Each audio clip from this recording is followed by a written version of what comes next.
বেছি দূৰ নাই মাথাউৰিটো ভাঙি যাব আৰু একজামা পৰিলেতো মাথাউৰি যাব কি কম যে এইটো ভাঙিছে মছজিদ মাদ্ৰাছা সব লৈ গ'ল মাথাউৰি থাকতো নাই মাথাউৰি থকা কোনো আপোনালোকে দেখি আছে যমুনা চিট লাইভ টিভি আৰু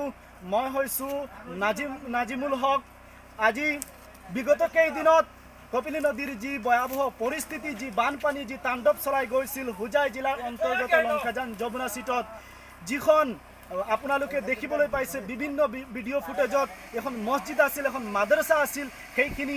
সম্পূৰ্ণৰূপে গৰাখহনীয়াই লৈ যোৱাত এতিয়া বৰ্তমানে এনে এটা পৰিস্থিতিলৈ আহিছে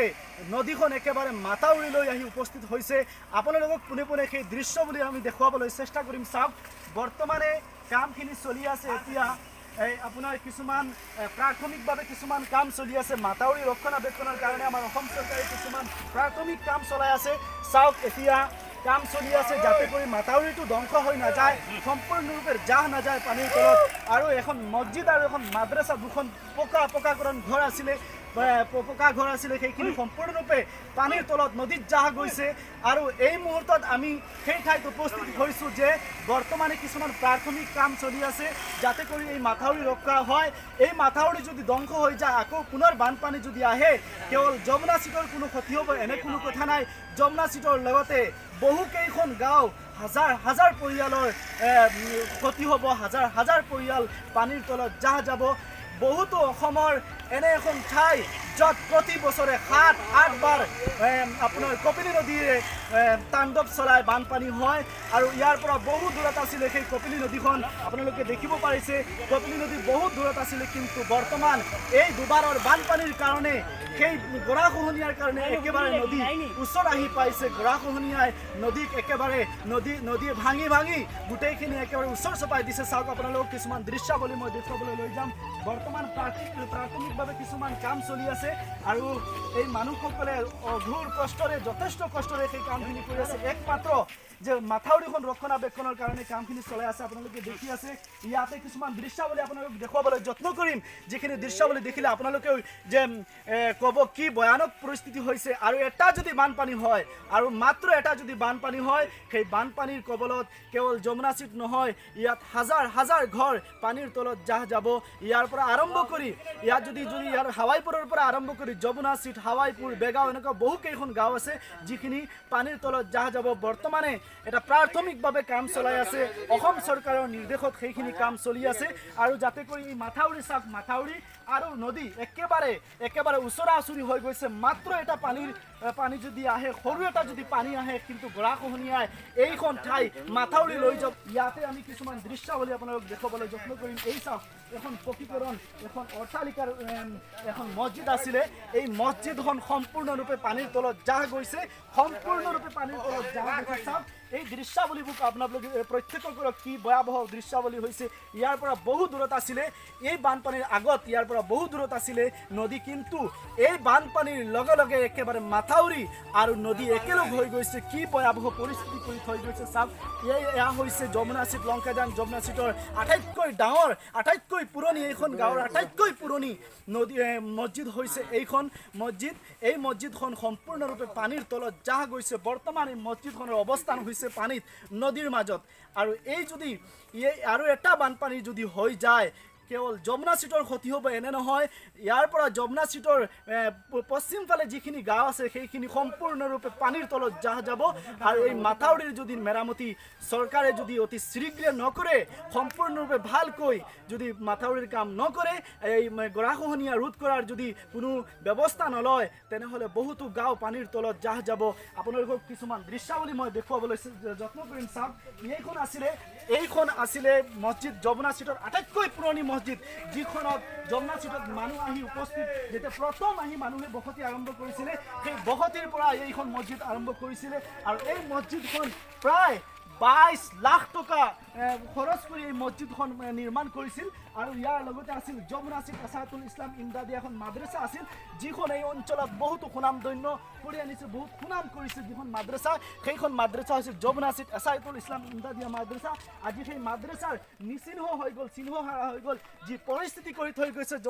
কপিলী নদীয়ে যমুনাচিতৰ যি পৰিস্থিতি কৰি থৈ গৈছে সেই পৰিস্থিতি আপোনালোকে বহুতে দেখিবলৈও পাইছে আজি এই পৰিস্থিতিৰ মোকাবিলা হৈছে লংকাজান যমুনাচিতৰ মানুহ কিমান ভয়াৱহ হ'ব পাৰে এই বানৰ তাণ্ডৱ কিমান ভয়াৱহ হ'ব পাৰে এনেই বানৰ কপিলী নদীৰ যি গৰাখহনীয়া চাওক কি দৃশ্যাৱলী কৰি থৈ গৈছে কিমান ভয়াৱহ কিমান টকাৰে মানুহে খৰচ কৰি এনে মাদ্ৰাছা বনাইছিলে যিখন মাদ্ৰাছা যমুনাচিতৰ মাজত আছিলে একমাত্ৰ মাদ্ৰাছা আৰু শিক্ষা অৰ্জন কৰিছিল আৰু এই মাদ্ৰাছাখন আজি একেবাৰে নোহোৱা হৈ গৈছে 22 লাখ টকা খৰচ কৰি এই অঞ্চলৰ মানুহে যমুনাচিতৰ আটাইতকৈ পুৰণি যিখন মছজিদ হৈছে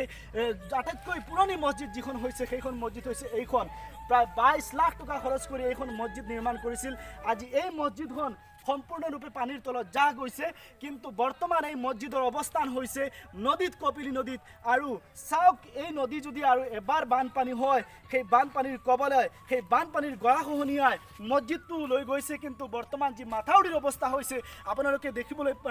পাইছে যে মাথাউৰি আৰু নদীৰ দূৰত্ব কিমান একেবাৰে মাথাউৰি আৰু নদীৰ একেবাৰে কাষতে আহি গৈছে এনে এটা পৰিস্থিতিত মোকাবিলা কৰিছে লংকাজান যমুনাচিতৰ মানুহে ধ্বংস হোৱাৰ লগে লগে লংকাজান যমুনাচিতৰটো ক্ষতি হ'বই নিশ্চিত ইয়াৰ লগে লগে বহু কেইখন গাঁও হাজাৰ হাজাৰ পৰিয়ালৰ পানীৰ তলত জাহ যাবলগীয়া হ'ব এনে এটা পৰিস্থিতি হ'ব যিটো পৰিস্থিতি কোনো পৰ্যায়ে মানুহে ইয়াৰ পৰা হাত সাৰিব নোৱাৰিব আৰু কি পৰিস্থিতি কৰি থৈ গৈছে আপোনালোকে যেতিয়া বানপানী হৈছিলে তেতিয়া আপোনালোকে ভিডিঅ'ত বিভিন্ন লাইভ টেলিভিশ্যনত দেখিবলৈ পাইছিলে এইখন মছজিদ যিখন মছজিদৰ কাৰণে হাজাৰ হাজাৰ মানুহৰ মনৰ আৱেগ আছিলে যিখন মছজিদৰ লগত হাজাৰ হাজাৰ মানুহৰ মনৰ আৱেগ আছিলে এইখন গাঁৱৰ আৱেগ আছিলে আজি সেই মছজিদখনৰ শেষ বৰষা হৈ গ'ল নদী আজি নদীৰ কোবাল খুঁটে গৰাখহনীয়াই মছজিদখনক নদীৰ মাজত অৱস্থান দিছে কিন্তু দিনক দিনে এই গাঁওখন সম্পূৰ্ণৰূপে শেষ হোৱাৰ দিশত গতি কৰিছে আৰু এই মাথাউৰিখন শেষ হোৱাৰ লগে লগে প্ৰতি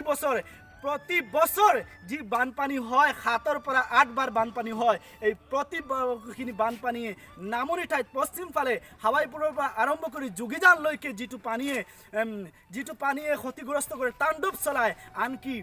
আনকি ৰেল লাইনলৈকে ভাঙি দিয়ে সেই ঠাইটো হৈছে সেই মাথাউৰিটো যদি নিৰ্মাণ কৰা নহয় সেই মাথাউৰি হৈছে একমাত্ৰ ৰক্ষা গোটেইখিনি এই মাথাউৰি যেতিয়ালৈকে ধ্বংস হয় তেতিয়ালৈকে ৰেল লাইন ভাঙি যায় কিন্তু এই মাথাউৰি ধ্বংস হোৱাৰ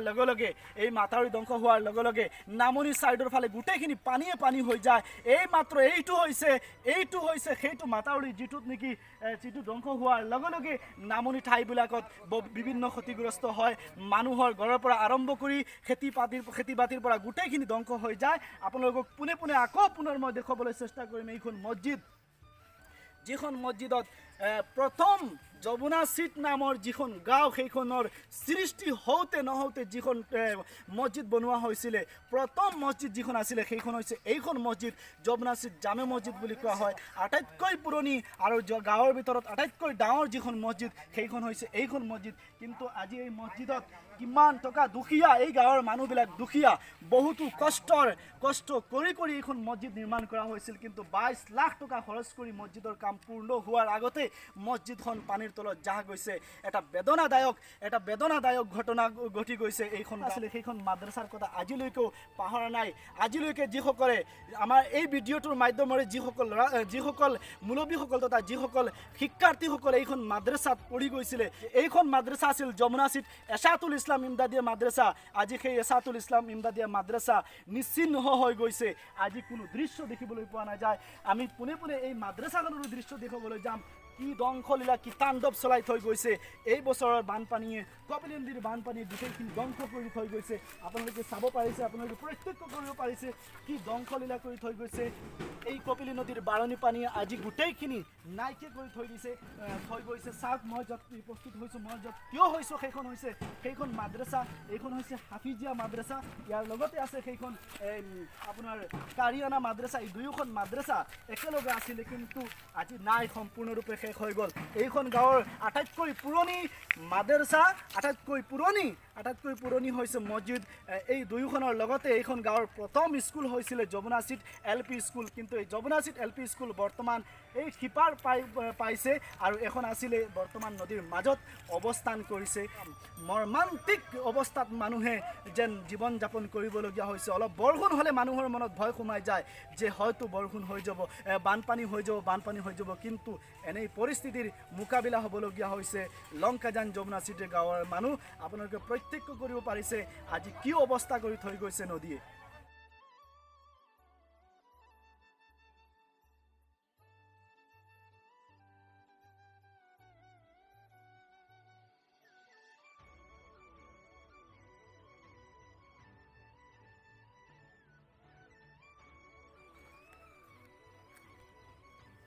এই বানপানী আমাৰ যমুনাচিতৰ